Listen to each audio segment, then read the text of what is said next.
There's a date marked for the end of everything. We're not talking about 2050 or 2100. We're talking about the day the last star in the universe goes out. The day the last atom disintegrates. The day even black holes evaporate like morning mist in the sun. And scientists have already calculated exactly how this will happen. Step by step, second by second, the clock is already running. And there's no way to stop it. In 1998, two groups of astronomers were measuring the speed of distant stellar explosions called Type 1a supernovae. They expected to confirm that the universe's expansion was decelerating, but they discovered the opposite. The universe isn't just expanding, it's accelerating, getting faster every second that passes, like a car going down a hill with no brakes. Saul Perlmutter, Brian Schmidt, and Adam Rees won the Nobel Prize in Physics in 2011 for this discovery that changed everything. Because if the universe is accelerating, there are only a handful of possible destinies, and all of them end the same way, with death, heat death, death by freezing, or death by tearing apart. There's no happy ending to this story. The cause of this acceleration? An invisible force that scientists call dark energy, and it makes up 68.3% of everything that exists. Dark matter? Another 26.8%. All normal matter, stars, planets, galaxies, represents only 4.9% of the universe. We are the smallest fraction of reality, and most of that reality is actively working to destroy everything we know. If you want to understand how the universe really ends, based on real physics, not science fiction, hit that like button now and subscribe to the channel, because what you're about to discover in the next few minutes will completely change the way you see the cosmos, and I guarantee you'll want to watch until the end. Let's start with the most likely scenario according to observations from the European Space Agency's Planck mission.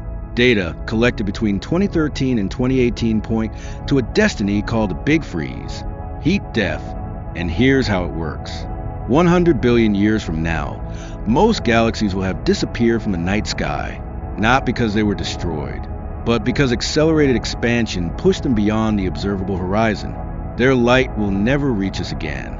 Imagine waking up and discovering that the sky is getting emptier every night. Entire galaxies simply vanishing into darkness. The only galaxies that remain visible are those gravitationally bound to our local group. The Milky Way and Andromeda will have already merged into a super galaxy, but it will be alone in an increasingly dark and empty universe. 1 trillion years in the future, star formation ceases. Why? Because the stock of hydrogen and helium, the basic ingredients of stars, runs out. The Milky Way currently produces about 1 to 3 solar masses of new stars per year. But eventually, there will be no more gas to fuel this process. The last stars still shining are red dwarfs. Small, dim, but incredibly long-lived. Some can shine for up to 10 trillion years. 100 trillion years from now, the last conventional star goes out. The universe enters what's called the dark era. There's no more starlight, no more heat. The temperature of the cosmic microwave background radiation, that echo of the Big Bang, has dropped to near absolute zero. The cosmos is a frozen cemetery of dead objects. White dwarfs, neutron stars, black holes, orphan planets floating alone in eternal darkness. But the story doesn't end there, because even these stellar remnants aren't eternal. In 10 to the 20th power years, a number so large there's no name for it, the galaxies themselves begin to disintegrate, not by explosion, but by a slow and inexorable process called gravitational evaporation. Here's how it works. When 3 massive objects interact gravitationally, one of them usually gains energy and is ejected. It's like a cosmic dance where someone always loses. Computer simulations show that about 90% of stellar remnants will eventually be hurled into the intergalactic void. The few that remain, they slowly fall toward the galaxy's central black hole. And that brings us to the truly bizarre part of the story. Protons are the particles that make up atomic nuclei. For decades, physicists assumed protons were eternal, indestructible.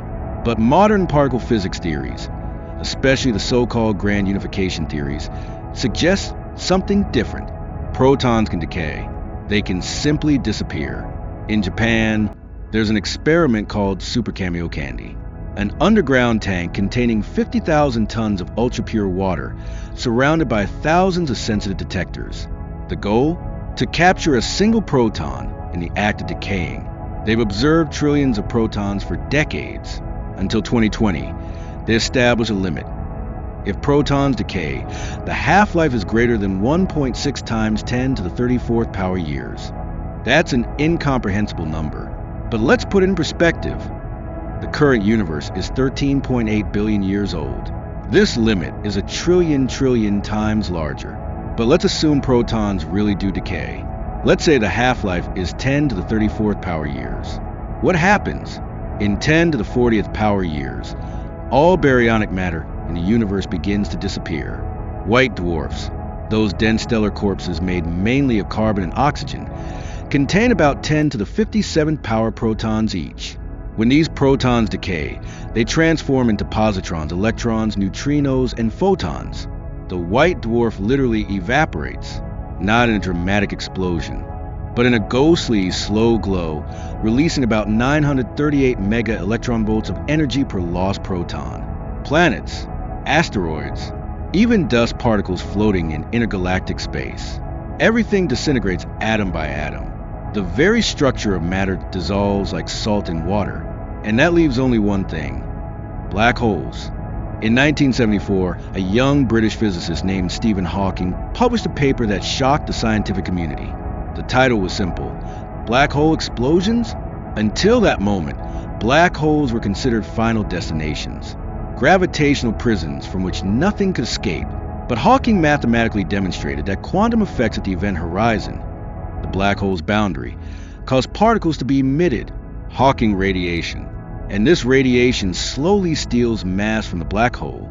The formula is elegant. Evaporation time depends on mass cubed.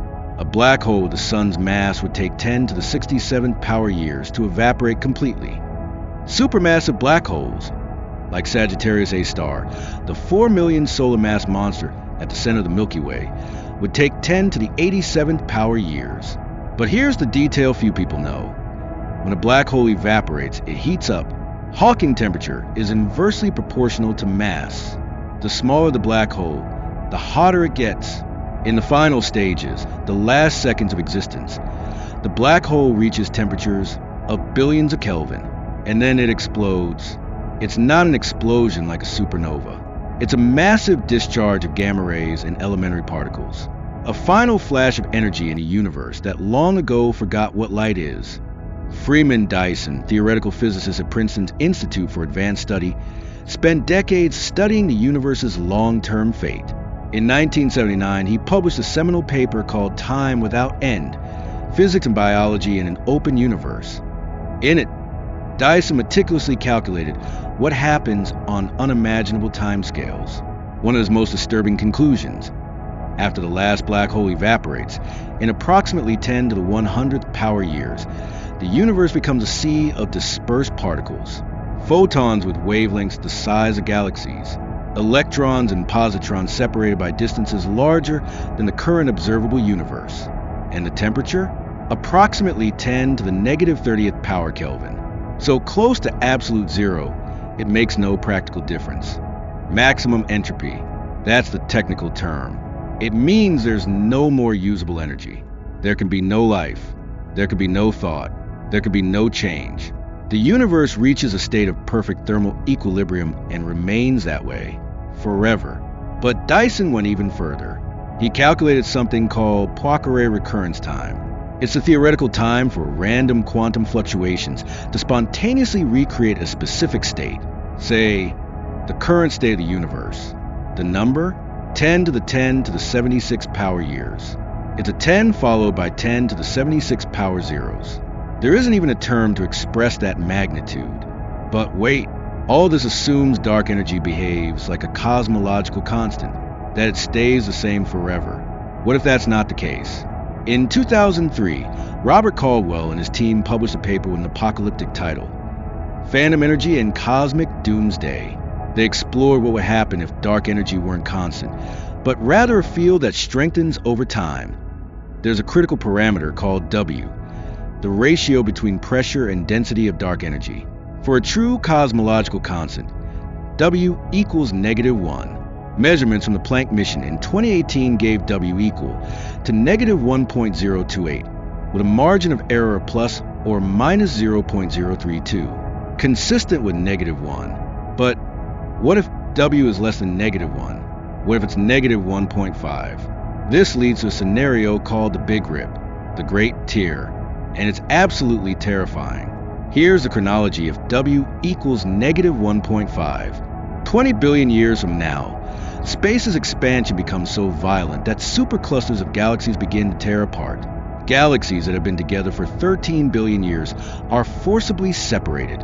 60 million years before the end, local groups of galaxies disintegrate. The Milky Way and Andromeda, even if already merged, are ripped apart from each other.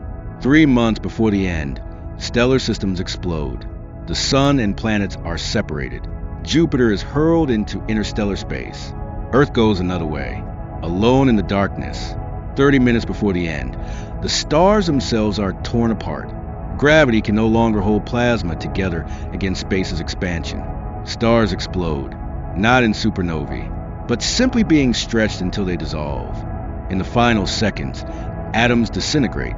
The nuclear forces that hold protons and neutrons together are overcome. And then, at time t equals 0, all distances become infinite simultaneously. Space-time curvature diverges. It's a singularity, like the Big Bang in reverse. But this time, there's no restart, only end. Here's something that will keep you awake at night. There's a third possibility, and it could happen tomorrow. In 2012, scientists at CERN announced the discovery of the Higgs boson, the particle that gives mass to all other particles. The final measurement, 125 gigaelectron volts.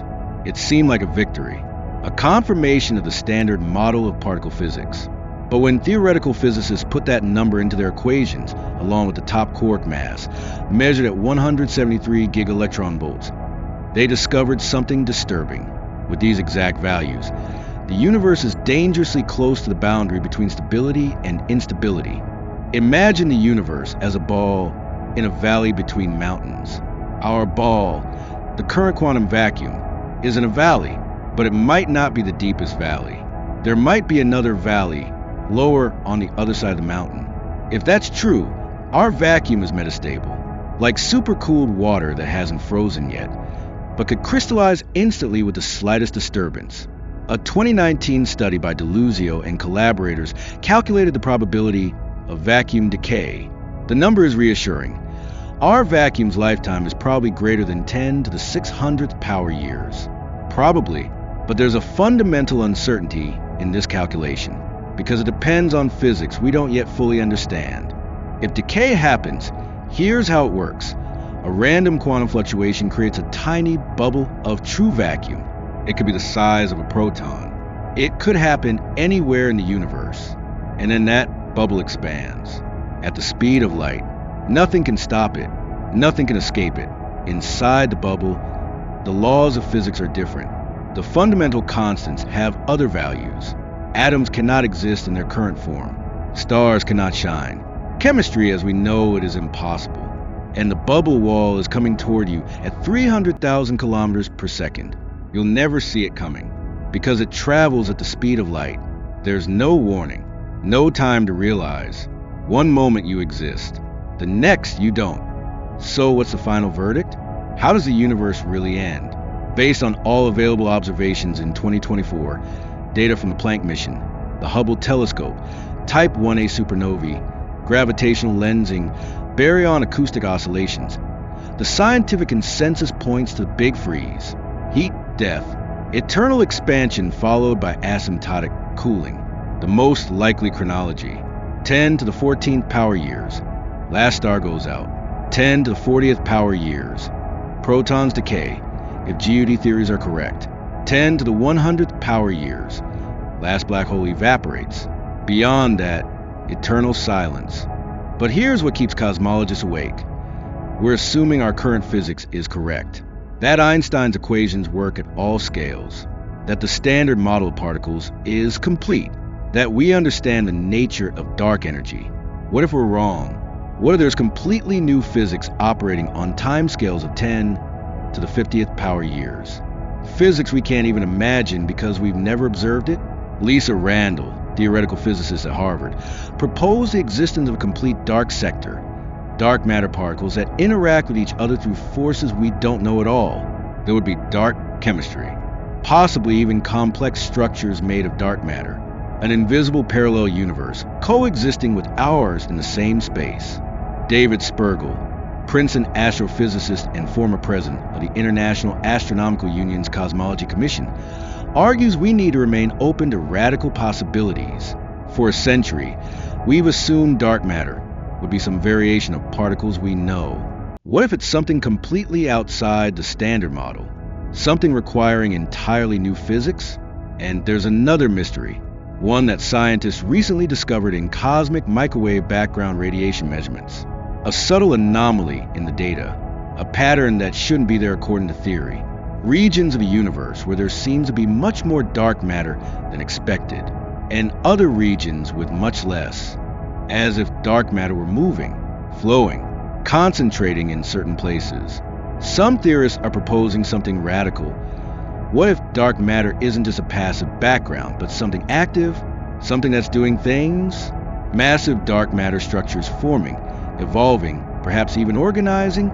There would be an entire universe of phenomena happening right here, right now, completely invisible to us. A phantom cosmos superimposed on ours. And we would be like fish in the ocean, unaware of the dry world above the surface, perceiving only the gravitational effects, feeling the waves, but never seeing what causes them. The LUX Zeppelin detector, buried 1,500 meters deep in an abandoned gold mine in South Dakota, is the most sensitive direct dark matter detection experiment ever built. 10 tons of ultra-pure liquid xenon cooled to temperatures near absolute zero. It began operating in 2022. The first results published in 2023? Nothing. No confirmed detections. The XCNONNT experiment in Italy with 8.3 tons of xenon? Nothing. We're reaching a critical point. If the next 5 years don't bring detections, WIMP theory, which has dominated dark matter physics for 40 years, will enter existential crisis. But that doesn't mean dark matter doesn't exist. The observational evidence is overwhelming. Galactic rotation curves, gravitational lensing, the bullet cluster, the universe's large-scale structure. Everything points to invisible mass. It just means we might be looking for the wrong thing. And while we search, the cosmic clock keeps advancing, inexorable, relentless, toward one of the destinies we've described. Big freeze, big rip, vacuum decay. The only certainty we have is this. The universe we know, full of bright stars, majestic galaxies, blue planets with oceans and life, represents an infinitesimally brief moment in total cosmic history. A candle lit for a second in a dark corridor that extends for trillions of years in both directions. We exist in the instant of the flash. And when we look at the night sky, we're seeing the last moments of glory before the long, silent, and dark eternal winter. But there's something scientists are discovering now. Something in the latest data from the James Webb Telescope. In the first galaxies that formed in the universe, they seem different from expected, more massive, more organized, as if you want to understand what James Webb has discovered about these primordial galaxies and why it matters for our understanding of the universe, subscribe to the channel and turn on notifications. New discoveries like this are constantly reshaping what we think we know about the cosmos. Leave in the comments which fate of the universe scares you most. Big freeze, big rip, or vacuum decay. And tell me, do you think we'll discover the true nature of dark matter in the next 10 years? The journey to understand the end of everything is just beginning.